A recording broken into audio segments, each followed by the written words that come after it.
imagine this scenario for a second. You've just bought a product online, right? Something you, like, really needed for a trip tomorrow. Oh, yeah. We've all been there. Exactly. So you open the box, and your heart just sinks. It is completely shattered. Oh, the worst. Just brutal. Right. And instantly, you feel that familiar sense of dread creeping in. Mm-hmm. You're thinking, great, now I have to navigate some endless customer service phone tree, wait on hold for like 45 minutes. Yeah, and probably get transferred 3 times. Exactly, just to explain the issue to someone who's reading straight from a script. But instead of making that call, imagine you simply snap a quick photo of the broken item on your phone. Okay. You explain the issue out loud, like just using a voice note directly to an AI assistant. And within mere seconds, and I mean without a single human being ever getting involved, a replacement is authorized, processed, and shipped out to you via overnight delivery. I mean, it sounds like this idealistic tech demo, but that exact scenario is actually the operational reality we're looking at today. Is what? It is. We're witnessing this fundamental rewiring of how businesses interact with their customers at scale. It's really about removing those traditional bottlenecks of support models entirely, not replacing humans, but shifting the whole paradigm. Yeah, and that is exactly why we're here today. Welcome to our deep dive. So we are unpacking some really fascinating, highly tactical research from AetherLink. Right, the Dutch AI consultancy. Exactly. And what makes their perspective so valuable for us today is that they aren't just, theorizing about the future of work. They're actually building the infrastructure for it. Yeah, they have a very hands-on approach. They do. They operate 3 distinct product lines that form this complete ecosystem. So there's AetherBot, which builds the actual AI agents, AetherMind, which handles the overarching enterprise AI strategy, and Ather-Dv for like custom bespoke AI development. And we're basically using their latest findings as our roadmap for this discussion. Right.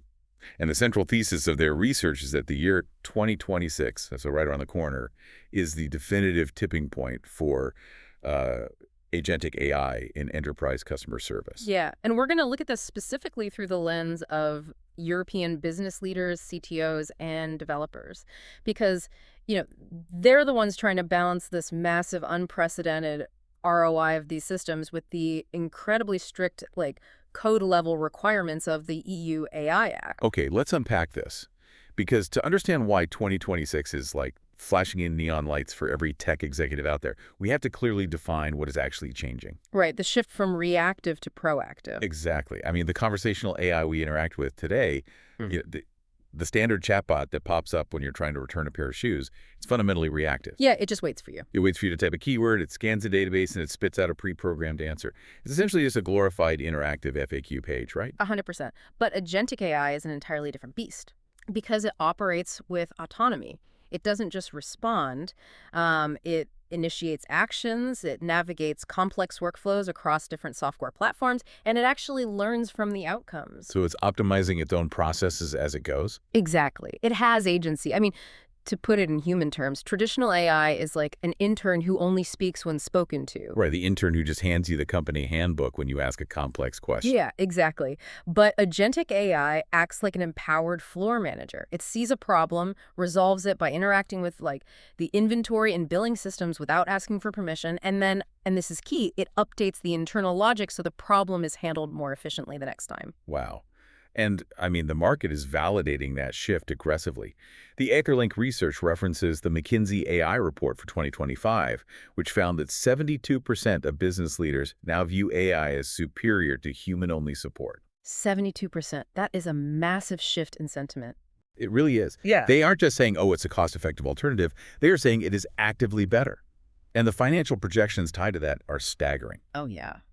By 2026, agentic systems are projected to handle between 65 to 80% of all routine customer service questions entirely autonomously.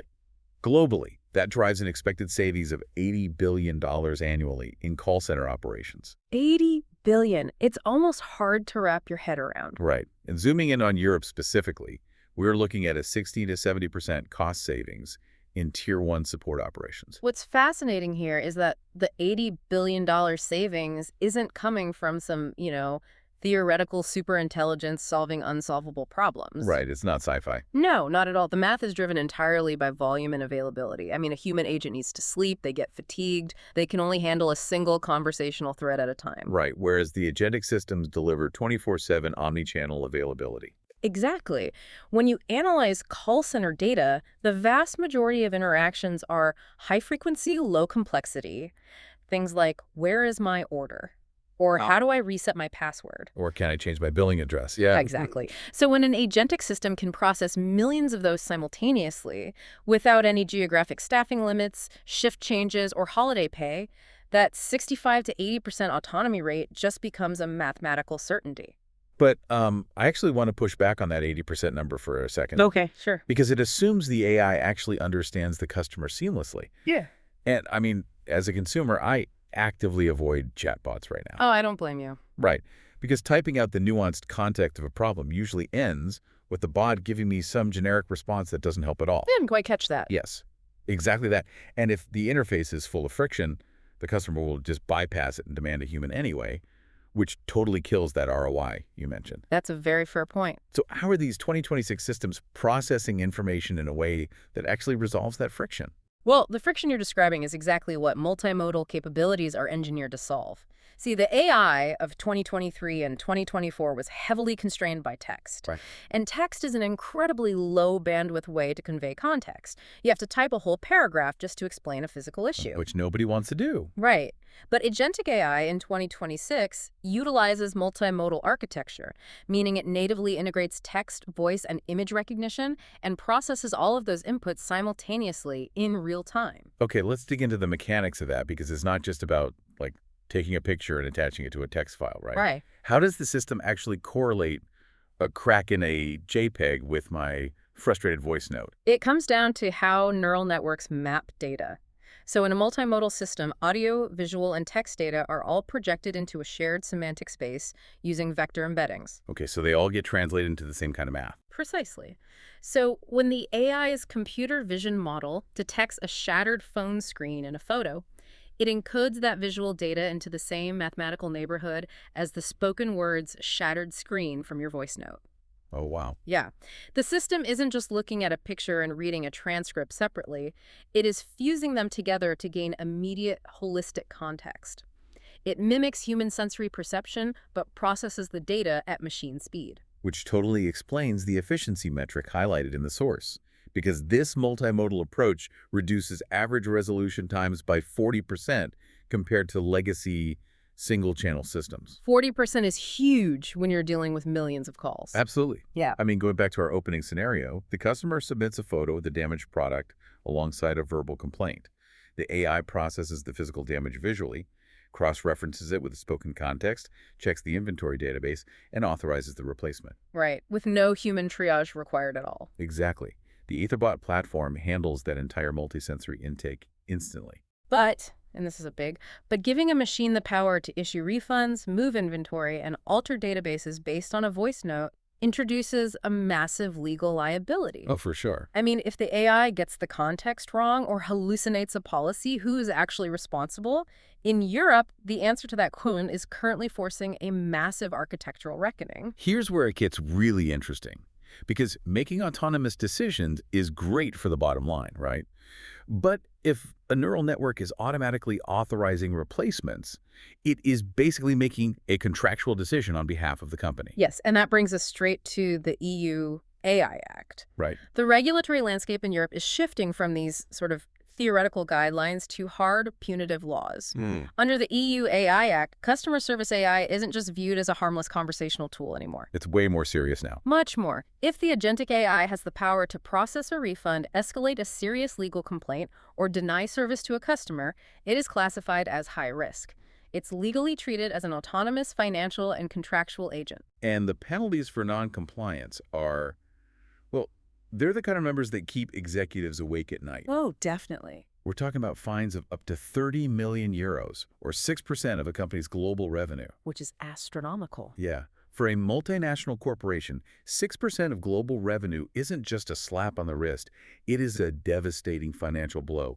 It's essentially the regulatory body saying, you must build the brakes before you upgrade the engine. If we connect this to the bigger picture, AetherLink's research highlights a fascinating paradigm shift regarding these regulations because, most companies naturally view compliance as a burden, right? Oh, yeah, like a legal hurdle that just slows down deployment. Exactly. But looking toward 2026, compliance is actually a hidden ROI driver. It's a massive competitive moat. Wait, okay, I love that analogy. It sounds like the EU AI Act is forcing companies to eat their vegetables, but Etherlink is arguing that eating your vegetables actually gives you superpowers. Explain the mechanics of that moat. How does complying with strict regulations actually make a company more profitable? It fundamentally comes down to system architecture and trust. So, first, consider explainability. If an AI denies a customer a refund, the EU AI Act demands that the system can explain exactly how it arrived at that decision. You can't just say the computer said no. Right, you cannot just rely on a black box LLM. You need a transparent architecture like the framework's AetherBot uses that maintains instantaneous audit trails. And that level of transparency builds immense customer trust. Which is the cornerstone of retention in an omni-channel environment, right? Exactly. And second, built-in bias detection prevents the AI from inadvertently discriminating against certain demographics. That saves companies from highly publicized brand-destroying lawsuits. Yeah, and there is a pure market access advantage as well, right? The source explicitly states that compliant systems unlock lucrative EU enterprise contracts that non-compliant competitors simply cannot touch. Yes. You essentially get a VIP pass to operate in the European market while your competitors are locked outside. And the financial trap here is retrofitting. Early adopters gain an almost insurmountable market advantage because the research shows that retrofitting a non-compliant, older AI system to meet new EU standards is 3 to 5 times more expensive than building it right the first time. 3 to 5 times. Yeah. Yeah. You can't just bolt an audit trail onto an opaque model after the fact. You have to tear the entire architecture down to the studs to track exactly which parameter triggered a specific refund denial. That makes sense. So companies either invest in compliant architecture now to lead the market, or they pay 5 times as much later just to survive in it. Exactly. It's a stark reality for developers. It really is. Yeah. But let's look at the technical vulnerabilities of the models themselves for a second, because taming the machine is just as critical as navigating the law. Oh, definitely. I mean, autonomy introduces very specific risks that simply didn't exist with the old rule-based decision tree chatbots. Yeah, and the primary barrier to enterprise adoption remains the phenomenon of hallucinations, because an autonomous system is only as valuable as its accuracy. Right. And the AetherLink piece gives a very specific, dangerous example of this. Imagine a customer service AI agent confidently citing a warranty clause to a customer, a clause that absolutely does not exist. Just completely made up. Right. The generative model simply hallucinated it, but it delivers the information with absolute confidence. The customer acts on it, and instantly you have a situation that triggers regulatory complaints, voids your compliance, and destroys brand trust. It's a nightmare scenario. Yeah. So how do you stop a generative model, which is inherently designed to predict the next most likely word creatively, from generating fiction? Well, the technical mitigation for this is RGE, which stands for Retrieval Augmented Generation. RGE, right. Yeah. In a standard setup, an AI relies on its vast, generalized training data to generate answers, which is where the hallucinations occur. R places strict architectural guardrails on the LLM. Okay, but how does it actually look under the hood? Like, how does R quizzically constrain the model? It utilizes vector databases and semantic search. So before the LLM is allowed to generate a single word, the RAG system intercepts the user's query and searches a closed, verified knowledge base. Like the company's actual legally approved warranty documents. Exactly. The database turns paragraphs of that warranty into mathematical coordinates. So when a customer asks about a return policy, the system only retrieves coordinates that mathematically map to that specific verified policy. Okay, if I'm following me. And then the LLM is forced to formulate its answer based only on the text retrieved from those specific coordinates. Ah, so if the answer isn't in the verified database. The AI physically cannot invent a new clause because those coordinates don't exist. It anchors the agent in verified reality. That makes perfect sense. It transforms the AI from, like, a creative writer into a highly restricted synthesizer of approved facts. Precisely. But beyond factual accuracy, there's a deeply human element to customer service that machines struggle with. The source highlights the critical need for emotional AI. Yes, very important. The system has to be able to detect when a customer is getting frustrated, angry, or confused. But how does a machine actually know I'm angry? Is it just looking for all caps and exclamation marks? Well, in legacy systems, yes, it was rudimentary keyword spotting.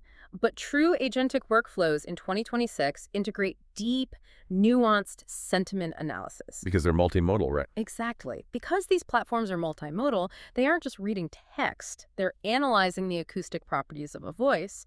They measure pitch, speech rate, and volume fluctuations. Wow. They can even read micro-expressions if video is involved. They understand the fundamental difference between someone typing quickly because they are in a rush and someone typing quickly because they are furious. And that ties directly into the concept of escalation logic. Precisely. Having a rock-solid escalation logic based on that deep sentiment reading is non-negotiable. If the AI's sentiment analysis detects genuine distress or anger, it must seamlessly hand the interaction over to a human agent. And I imagine it provides that human with the entire context of the conversation instantly, so the customer doesn't have to repeat themselves. Exactly. The human steps in fully informed. So what does this all mean? For the CTO or business leader listening right now, we have incredible multimodal technology, we have steep regulatory hurdles with the EU AI Act, and we have technical risks like hallucinations to manage. Let's talk about the actual friction of implementation. How does an organization deploy this safely based on AetherLink's methodology? It requires a highly disciplined, phased approach to engineering. AetherLink outlines 4 core best practices for implementation that serve as a practical roadmap. Okay, lay them out for us. Step 1 is audit and grounding. This is where you implement the RGA architectures we just discussed. You must perform a comprehensive audit of your internal data and anchor your agents strictly in verified company documentation. Got it. And step 2 is escalation logic. Right. You need crystal clear, code-level rules for exactly when a human takes over the conversation. The AI needs hard boundaries defining its own limitations. Step 3 is bias testing, which is incredibly complex in practice. This isn't a one-and-done audit. Right. How does an engineering team actually build bias testing into their sprints? They have to establish continuous testing pipelines. They must regularly evaluate their models against edge cases and demographic variations to ensure the AI isn't developing unfair hidden biases over time. Especially for those high-risk contractual use cases that fall under the EU AI Act. Exactly. And the final step, number 4, is customer communication. Total transparency. Yes, you must clearly and immediately disclose to the user when they are interacting with an AI system. You don't try to trick the customer into thinking they are talking to a human named Sarah. Because as the article emphasizes, transparency is what actually builds trust. Customers don't mind talking to an AI if the AI is competent and honest about what it is. This raises an important question for anyone leading a technical organization today. Look objectively at your current infrastructure. Are your support systems actually ready for this level of auditability, vector-based grounding, and multimodal complexity? Or are you just bolting on API calls to an LLM as an afterthought to an outdated legacy architecture? Because if it's the latter, adapting to the 2026 landscape is going to be incredibly painful and expensive. That is the multi-million-euro question right there. Well, as we wrap up our analysis of this AetherLink research, I think we should distill this down to our main takeaways. For me, it is the practical, everyday marvel of multimodality. Yeah, the user experience side. Exactly. We get so caught up in the high-level business stats, the $80 billion savings, the EU compliance codes. But just think about the sheer relief of a customer being able to show a photo and speak a voice note, instantly bypassing 20 minutes of agonizing typing and repetitive back and forth. It's life-changing for the consumer. It really is. It fundamentally changes the customer experience from an interrogation into a simple, frictionless transaction. The technology is finally matching the speed of human thought. That reduction in friction is absolutely going to redefine brand loyalty. For me, though, the standout insight is the strategic view of regulation. The moat concept. Yes. We are so conditioned to view legislation, specifically things like the EU AI Act, as an inhibitor of innovation. But the reality is that regulation is creating a powerful competitive moat. Right. The companies that are agile enough to embrace compliance early, to build transparent, auditable, bias-tested systems from the ground up, they're going to lock in market share that their slower, non-compliant competitors simply won't be legally permitted to touch. Wow. Compliance isn't a tax. It's an investment in market access. It's a gold rush, but only for the organizations that took the time to build the right safety gear. Exactly. And I want to leave you with one final provocative thought to mull over as you look at your own roadmaps. Let's hear it. If agentic AI successfully handles 80% of all routine customer service tasks autonomously by 2026, think about what remains. That 20%? Right. The remaining 20% of tasks that human workers will still have to handle won't be simple password resets or shipping updates or basic returns. Now, the AI handled all of that. Exactly. They will be the absolute most complex, the most emotionally charged, and the most critical edge case interactions a company faces. It fundamentally changes the job description of a human customer service representative. Oh, wow. I hadn't thought of that. How will your company need to completely retrain, compensate, and emotionally support its human workforce when their entire day consists of handling only the hardest, most stressful problems? That is a profound operational challenge. We are leveraging AI to solve one massive problem of scale, but in doing so, we are creating an entirely new dynamic for the human workers left in the loop. Yeah, it's going to require just as much innovation in human resources and team management as it does in artificial intelligence and machine learning. Absolutely. You can find more AI insights at etherlink.ai. Thanks for joining us on this deep dive.